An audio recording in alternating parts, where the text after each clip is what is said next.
Hello, everyone, and welcome to Kilowatt, a podcast about electric vehicles, autonomous driving, renewable energy, and much, much more. My name is Bodie, and I am your host. I think that's better. I think it's getting better.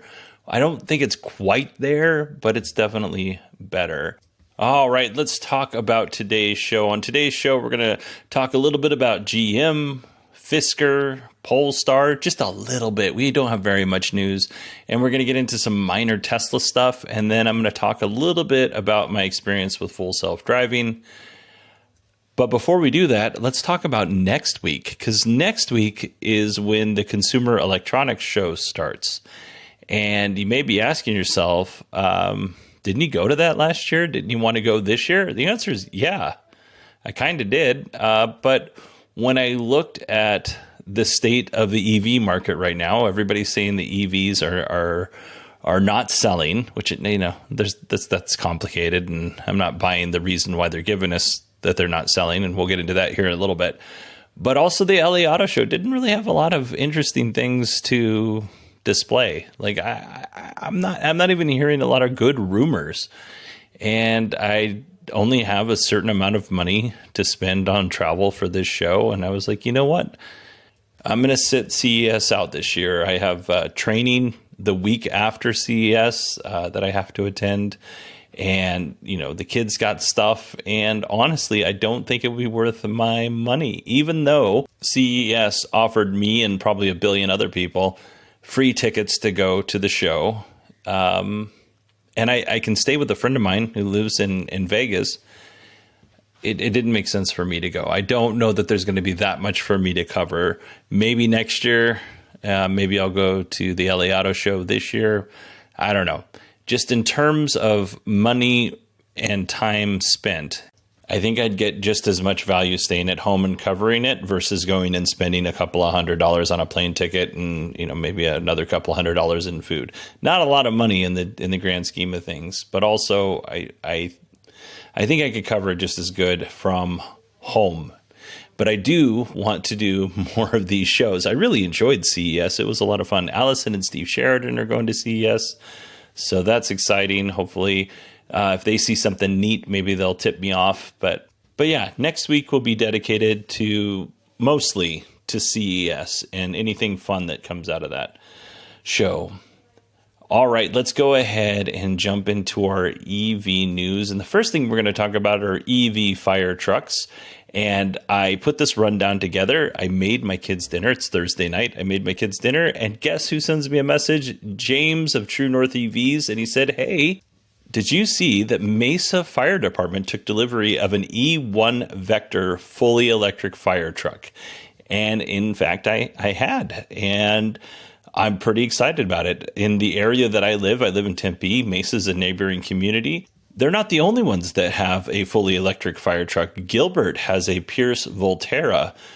And I have a buddy of mine that I work with, and we keep talking about, let's go out and see these trucks. Like, we didn't know the Mesa one was coming this early, but we knew that they had it on order.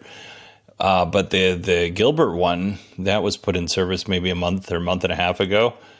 And yeah, you know how it is when you make plans with your friends. You just very rarely do it. But someday I'll get out and I'll take a peek at these electric trucks. I'm looking forward to it. I have talked to people from Rosenbauer, which is another company that's doing electric trucks. Right now, as best as I can tell, these trucks seem to cost around $2 million a piece. And to give you an idea, the truck that we just ordered, I think, was $650,000 or $700,000, and it was a basic truck. If we would have got what we actually needed, it probably would have cost $1.2 or $1.3 million, and that would be a pretty decently equipped diesel-powered truck. So to go from diesel to electricity, you're looking at another $700,000-$800,000. It's pretty spendy for sure. And especially when you're trying to convince people on a city council that this new technology is not going to cost them more money than what they're currently using. I mean, in the long run, right? We don't have the case studies that show that electric fire trucks long term cost less money to operate than diesel powered trucks. And they probably do, but yeah, the devil you know kind of thing. And yeah, I mean, fire trucks just in general are always breaking down for a variety of different reasons. Yeah, I don't know. I would like, what I'm saying is before I retire, which is in 3.5 years, I would like to have one of these trucks at my department, and I'd like to drive it, but I doubt that's going to happen. All right, let's move on to Polestar. It looks like the Polestar 3 SUV will be hitting the U.S. mid-2024. The Polestar 3, if you don't know, is a full-sized SUV electric vehicle, 2 rows, 5 seats, starts at $83,900. The long-range model is dual motor and all-wheel drive, 21-inch wheels. The Polestar 3 offers bidirectional charging, vehicle to grid. I'm imagining vehicle to load, although I didn't remember seeing that in the article. 111 kilowatt hour battery with a 300-mile range. That's the start. That's the starting package. If you want the performance, well, you're going to get all of that plus 22-inch wheels, and you're going to drop about 30 miles in range, and it's going to cost you about $6,000 more. I don't know. I don't know that $6,000 is worth it to me to get an extra inch in my wheels and drop my range, but to each their own. Fisker will partner with dealerships like automobile dealerships to help boost sales. So they're going to do direct-to-consumer here in the U.S. and Canada, and they're also going to do dealership sales. The dealerships will not be able to price gouge customers, as it were. The prices are the prices. So whether you buy it from a dealer or you buy it from Fisker, you're going to pay the same amount of money. But I would imagine that this is going to help Fisker out quite a bit with their delivery issues. But that only helps them with their delivery issues here in the U.S. and Canada. What about everywhere else? Well, Fisker also announced that they're looking for sales and distribution partners in Europe as well. And last week, I mentioned that Fisker delivered 4,700 Oceans in 2023, which I actually thought was quite a bit. A few weeks before that, we talked about Fisker slowing down production so that they would have a little bit more ramp, a little bit more money. Well, it turns out there's a good reason for that. I said, if they are able to produce more vehicles than they can deliver, then it doesn't make sense at that time to continue production at a certain clip because they have to pay Magna Steyr for every car that they produce, and Fisker doesn't get paid until they deliver the vehicles, right? Well, it turns out in 2023, Fisker built 10,000 Oceans, but they've only delivered 4,700 Oceans. So they're sitting on a lot of money. So this even makes this news makes even more sense that Fisker is slowing production down so that they can, equalize a little bit. Chinese EV maker BYD sold more than 3 million vehicles in 2023. And just so you know, BYD does not sell any fully gas cars. It's either plug-in hybrids or full electric vehicles. So out of that 3 million, that more than 3 million vehicles, 48% of those sold were plug-in hybrids and 52% were full EVs. That means that BYD sold 1,572,313 EVs. For reference, Tesla sold 1.8 million EVs during the same time frame. So congratulations to BYD. And based on what Bart told us last episode, BYD's building some pretty good cars. So looking forward to seeing what they do in 2024. Let's go ahead and stay on topic with EV sales. Let's talk about General Motors EV sales. In Q4 2023, General Motors sold 19,469 EVs. That's in the last quarter of 2023, not for the entire year. So it breaks down like this. They sold 2,028 Hummer EVs. That's actually up by 1,000, I think, from last quarter, which is pretty good. They sold 3,820 Lyrics from Cadillac. They sold 463 Blazer EVs, 443 Silverado Work Trucks EVs, 164 Bright Drop Vans, which is their delivery vans, and 12,551 Chevy Bolts. So grand total, 19,469 EVs for Q4 2023. Man, Chevy's GM is struggling. Those aren't great numbers. Yeah, not great numbers.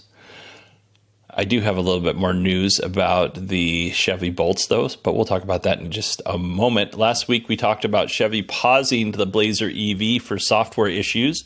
Chevy issued an official recall because the doors on the vehicle just might open while it's driving. No big deal.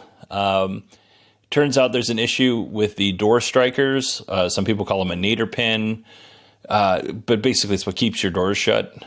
The problem is that the pin itself is not heat treated properly.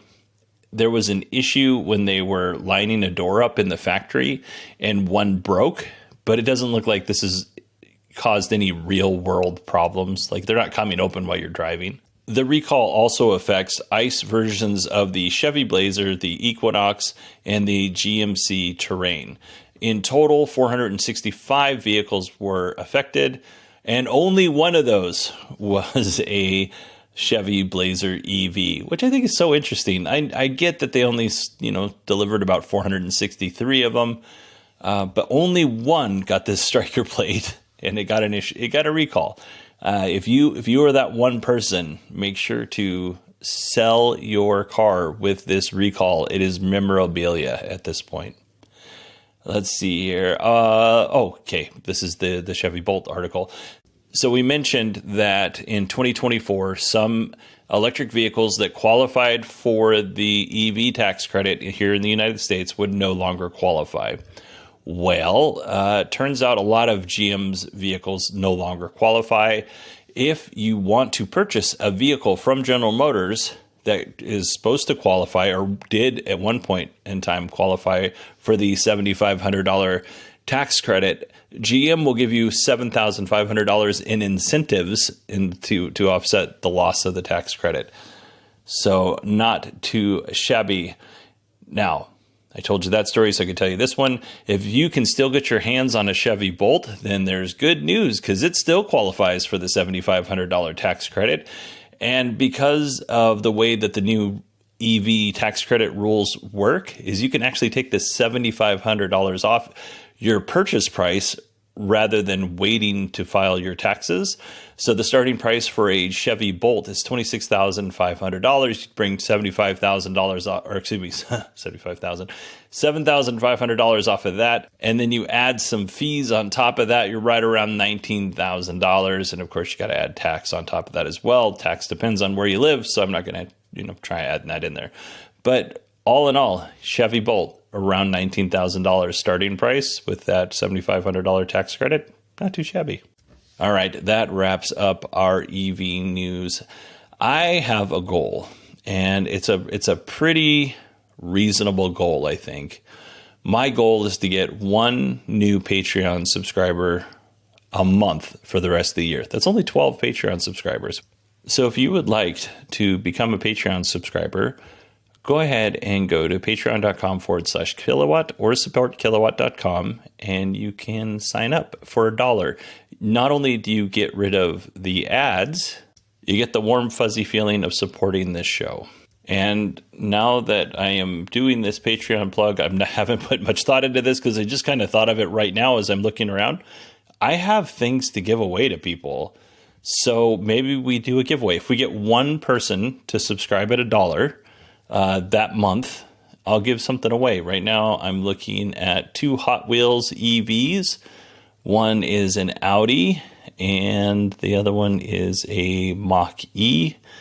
It's dark in the room, so I can't read which ones they are specifically. And I also have the Cyberspoon. You remember the Cyberspoon where Tesla partnered with McDonald's for a really cool spoon? I have one of those to give away. So I'm going to have to think about this a little bit more before we go too crazy. I have 3 things to give away. So if we get one person to sign up in January for the Patreon, that will trigger a Patreon giveaway that anybody can enter, but one person has to sign up. So if one person does the good deed of signing up for $1, many people have an opportunity to win a spoon or a Hot Wheels car. And then I'll see if I can't find some other stuff to round out the rest of the year. I don't really know. This is poor planning on my part, and I shouldn't be planning it on the show. So patreon.com/kilowatt. You can also go to the show notes because we have Acast Plus. If you don't like Patreon, you can go up and sign in there as well. All right, let's go ahead and jump into our Tesla news, which is going to be short. If you're lucky enough to either own a Cybertruck or you're lucky enough just to sit in a Cybertruck, there's a cool little Cybertruck specific Easter egg. A YouTube video by Dennis CW showed off this Easter egg. So everything is done on the infotainment screen, the center screen. So what you do is there's a picture of the Cybertruck and you tap on the graphic window of the Cybertruck. You don't tap on your actual Cybertruck window. You tap on the Cybertruck window that is on the screen, on the infotainment screen. If you tap enough times, the window will break, similar to how it broke on stage during the Cybertruck introduction when Franz was throwing metal balls at it. It'll do the front window or the back window. It's very, very funny. I do love when Tesla does this kind of stuff. So kudos to you, Tesla, for having a good sense of humor, honestly. And it's probably Elon. Somebody probably pitched that to Elon in the hallway, and he was like, do it. All right, let's go ahead and move on to our next and final story for Tesla. The Tesla Model rear-wheel drive and long range are no longer eligible for the EV tax credit here in the US. So the entry Model 3 and the mid-level Model 3 not available for the tax credit. But the Model 3 Performance, the higher end one, is eligible for the tax credit. So if you were to buy a Model 3 today, if you went out, you're going to be like, I'm going to buy the rear wheel drive. That's going to cost you $38,990. The long range is going to cost you $45,990. The Model 3 Performance, after the $7,500 tax credit, will cost you $43,490. Sounds like the Model 3 Performance is the much better deal at this point. And since we're talking about the Tesla models that qualify, let's go ahead and just kind of go over all of those. Right now, the Model X all-wheel drive, the basic version, qualifies. It doesn't look like any of the Model S's qualify.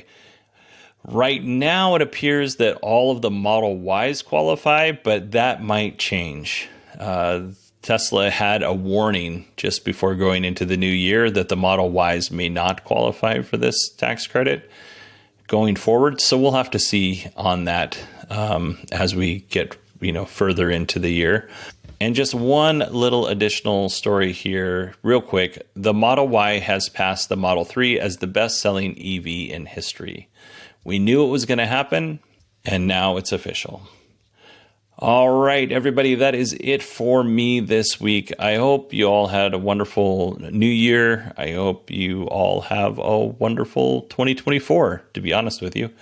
Next week, depending on how much CES news comes in, may do more than 2 shows, or we may just do 2. We'll kind of see how it goes.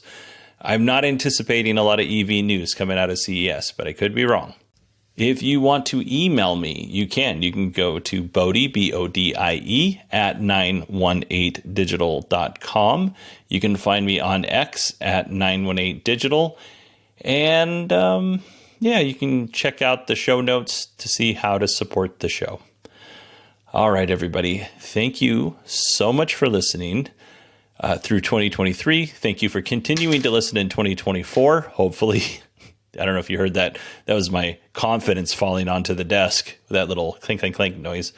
Hopefully you continue sticking around and listening into 2024. I'm looking forward to seeing what this year brings us. And I think in the long run, I think this is going to be a fun year for electric vehicles. So stay tuned. All right, everybody. Again, thanks so much for listening, and I will talk to you on Tuesday.